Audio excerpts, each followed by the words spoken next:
Hello everyone, welcome to our channel. இன்றைக்கி நம்ம சேனலில் சண்டே ஒர்க் தான் பார்க்க போகிறோம். நான் சண்டே வந்து மட்டன் குழம்பு அண்ட் சாதம் மட்டும் தான் வச்சுருந்தேன். நீங்கள் உங்கள் சண்டேவை ரொம்ப ஹரிபரியாக கொண்டு போகிறீங்களா? சண்டே அண்ட் சாட்டர்டே 2 நாள் மட்டும் லீவ் இல்லைங்க. நான் சொல்கிற டிப்ஸ் எல்லாம் நீங்கள் ஃபாலோ பண்ணிங்கன்னா வாரத்தில் 4 நாள் லீவ் இருக்கிற மாதிரி ஃபீலாக இருக்கும். ஸோ வீடியோவை வந்து ஸ்கிப் பண்ணாமல் பாருங்கள். நம்ம சேனலை சப்ஸ்கிரைப் பண்ணாதவங்க கண்டிப்பாக நம்ம சேனலை வந்து சப்ஸ்கிரைப் பண்ணிக்கோங்க. நான் சூப் வந்து ரெடி பண்ணிட்டு வச்சுருந்தேன். அதில் வந்து மஞ்சத்தூள், உப்பு இது மட்டும் போட்டு ஒரு 4லேருந்து 5 விசில் வர வரைக்கும் வச்சுட்டு, அந்த வந்து சூப்பு வெந்துட்டு இருக்க சமயம் வந்து பார்த்திங்கன்னா நான் குழம்பு வந்து வதக்கி அரைச்சி வைப்பேன்றதுனால அந்த பொருட்கள் எல்லாம் நான் கட் பண்ண ஆரம்பிச்சிட்டேன். தக்காளி, வெங்காயம், தேங்காய் இதையெல்லாம் போட்டு வதக்கி செய்வேன் நான்.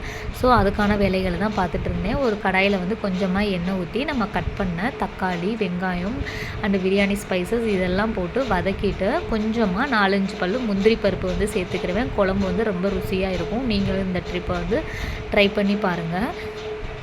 இது வந்து நம்ம ஆற வைக்கணும் இல்லைங்களா? ஆற வச்சு ஒரு 10 நிமிஷம் 15 நிமிஷம் எப்படி நம்ம ஆற வைக்கணும். அதுக்குள்ளே வந்து பார்த்திங்கன்னா நம்ம சைடு வந்து பாத்திரம் விளக்குற வேலை, இந்த பால் காய வைக்கிற வேலை, இந்த மாதிரி ஒர்க்கெல்லாம் நம்ம செஞ்சிடலாம். நம்ம வந்து இந்த மாதிரி ஒரு பிளான் பண்ணி ஒவ்வொரு வேலையும் அடுத்தடுத்து நம்ம செய்யும் போதே நம்மளுடைய சண்டே வேலைகள் வந்து நம்மளுக்கு ரொம்ப சுலபமாக முடியும். ஸோ வந்து நீங்கள் ஒரு வேளை காலையில் செஞ்சுட்டு இருக்கும் போதே ஒவ்வொரு வேலைக்கும் நீங்கள் ரெஸ்ட் எடுக்காமல் ஒரே தான் அந்த வேலையை வந்து அடுத்தடுத்து என்ன வேலைகள் இருக்கோ அதை பிளான் பண்ணி நீங்களும் கண்டிப்பாக செஞ்சுருங்க. நான் குழம்புக்கு வந்து தேங்காய் வந்து உடைச்சேன். அப்போ வந்து அந்த தேங்காயில் இருக்கிற எல்லாத்தையுமே நான் ரிமூவ் பண்ணி எடுத்து வச்சுட்டு நல்லா ஃபேன் காற்றுல வந்து காய வச்சுருவேன். ஏன்னா நம்ம இதை வந்து ஒரு பிளாஸ்டிக் கண்டெய்னரில் மாற்ற போகிறோன்றதுனால ஈரம் இருந்துச்சுன்னா ஒரு 2 நாள்லேயே ஸ்மெல்லு வர ஆரம்பிச்சிடும். அது மாதிரி ஃபங்கஸும் வர ஆரம்பிச்சிடும். ஸோ இதை வந்துட்டு நல்லா காய வச்சுட்டு இந்த மாதிரி ஒரு பிளாஸ்டிக் டப்பாவில் போட்டு அதை மூடி இது பண்ணுறப்போ நம்மளுக்கு அந்த வாரத்துக்கு தேவையான தேங்காய் எடுக்கிற வேலை வந்து மிச்சங்க. நம்ம அதிலேருந்து எடுத்து ஈஸியாக யூஸ் பண்ணிக்கிறலாம். ஸோ இந்த டிப்பை நீங்கள் கண்டிப்பாக ட்ரை பண்ணி பாருங்கள். மட்டன் குழம்புக்கு வந்து பார்த்தோன்னா கண்டிப்பாக நம்ம இஞ்சி பூண்டு பேஸ்ட் வந்து அரைப்போம். அப்போ வந்து சேர்த்து நீங்கள் ஒரு 4-5 பல்லு சேர்த்து போட்டிங்கன்னா ஒரு 3லேருந்து 4 நாளைக்கு வராது மாதிரிக்கே நீங்கள் வந்து இஞ்சி பூண்டு பேஸ்ட் வந்து ரெடி பண்ணிக்கிறலாம். அந்த வாரத்துக்கு தேவையான முட்டை குழம்பு, பிரியாணி இதுக்கெல்லாம் வந்துட்டு இந்த இதை வந்து நம்ம யூஸ் பண்ணிக்கலாம். தண்ணி வந்து கைவிடாமல் தண்ணி கம்மியாக விட்டு கொஞ்சம் கெட்டியாக அரைச்சி எடுத்திங்கன்னா கண்டிப்பாக இதுவும் கெட்டு போகாது. ரொம்ப யூஸ்ஃபுல்லாக இருக்கும். அந்த வாரத்துக்கு தேவையான இஞ்சி பூண்டு பேஸ்ட்டு சின்ன சின்ன கூட்டு இதுக்கெல்லாம் நம்ம வந்து யூஸ் பண்ணிக்கிறலாம். இந்த டிப் எல்லா லேடிஸுக்கும் யூஸ்ஃபுல்லாக இருக்கும். கண்டிப்பாக ட்ரை பண்ணுங்கள்.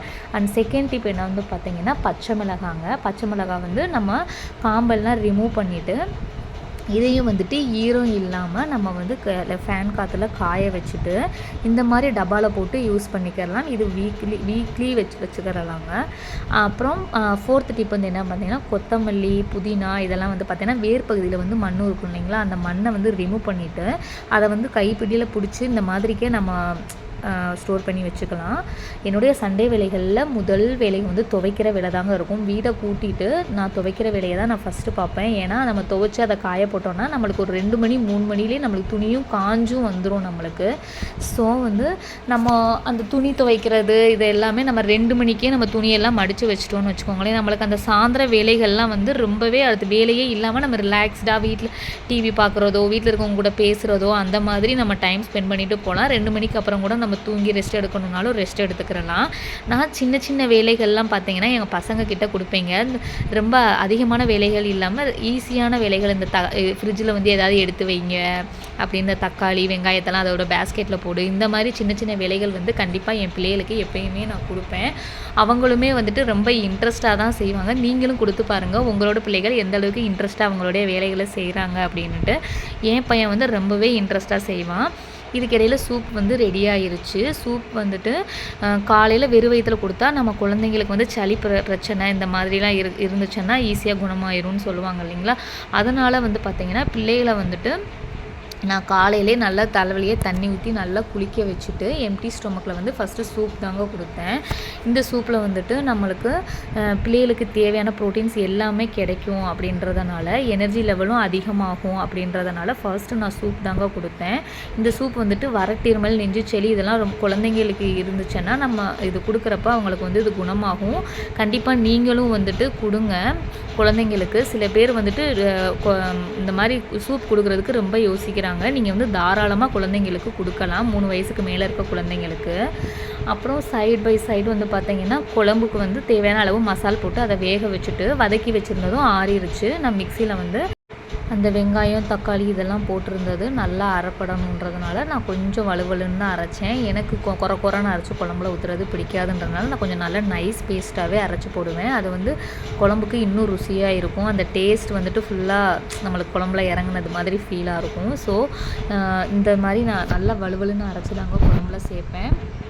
நம்மளுக்கு வந்து குழம்புக்கு வந்து ஒரு 10லேருந்து ஒரு 15 நிமிஷம் கொதி வரவும் சூப்பராக கொத்தமல்லி தழை போட்டு இறக்கி குழம்பு வந்து நம்ம ரெடி பண்ணியாச்சு.